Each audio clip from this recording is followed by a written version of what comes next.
Item: SCP-731. Object Class: Euclid. Special Containment Procedures. A system of decommissioned utility tunnels at Site 9 was sealed off and converted into a mock sewer system covering an area approximating 6 city blocks, with 17 street-level access points sized to fit SCP-731-1. D-Class personnel are sent to check the manhole covers every 1 to 2 weeks to ensure that SCP-731-1 does not attempt to stray farther afield. All other horizontal access hatches or aperture covers within a 5 km radius have been sealed or retrofitted to a form factor incompatible with SCP-731-1. The mock sewer system is to be kept impenetrable to the entrance or exit of any vermin or other small creatures. A mixture of simulated wastewater and refuse is to be cycled intermittently through the system via pumps. Human access to the substreet level system is via decontamination locks. The substreet level is not considered hazardous, but care must be taken against any unexpected tricks or traps that may be set by the SCP-731-2 contained within. SCP-731-2 is classified as safe.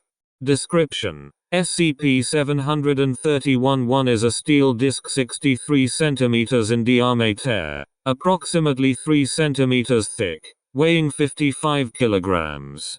On its upper side it resembles an ordinary manhole cover with 2 apertures for the insertion of lifting picks and a traction pattern embossed in its surface that resembles a maze. A logo in the center consists of 2 short bars with arcs extending from their midsections. The appearance of the cover does not correspond to any known utility system or manufacturer, though the logo could potentially represent ore. On the underside of the disc is an intricate geometric pattern of etched curves whose purpose or meaning is unclear. The existence of an SCP candidate was first suspected in downtown when data mining revealed a suspicious pattern of unexplained missing persons. The pattern stretched back at least 50 years, prior to which time inadequate records were kept to track the disappearances with certainty. The underlying pattern to the disappearances was matched to the sewers and utility tunnels of the city. The last known location of disappeared victims was always in the immediate vicinity of an access manhole. Foundation teams searching the tunnels eventually discovered the unusual patterning on SCP-731-1's underside, but by the time they returned with a containment vehicle, SCP-731-1 had transposed itself with another manhole cover somewhere else in the city.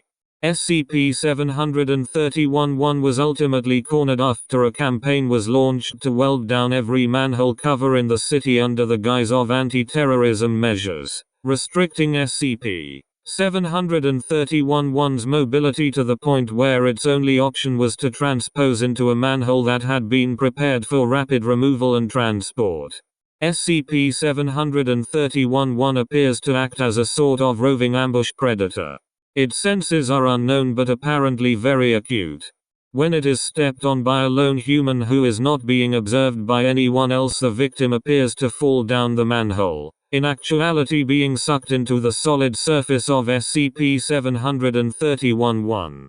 Simultaneously, a single large Norway rat, Rattus norvegicus, hereafter designated SCP-731-2, is disgorged from the underside of the cover to fall into the tunnel below. It is thought that SCP-731-1 somehow converts its victim into this rat.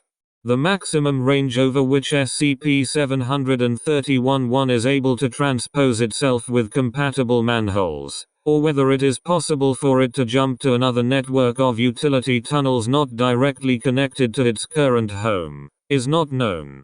The frequency of its spontaneous jumps increases the longer it goes without performing a conversion, possibly with the goal of finding better hunting grounds.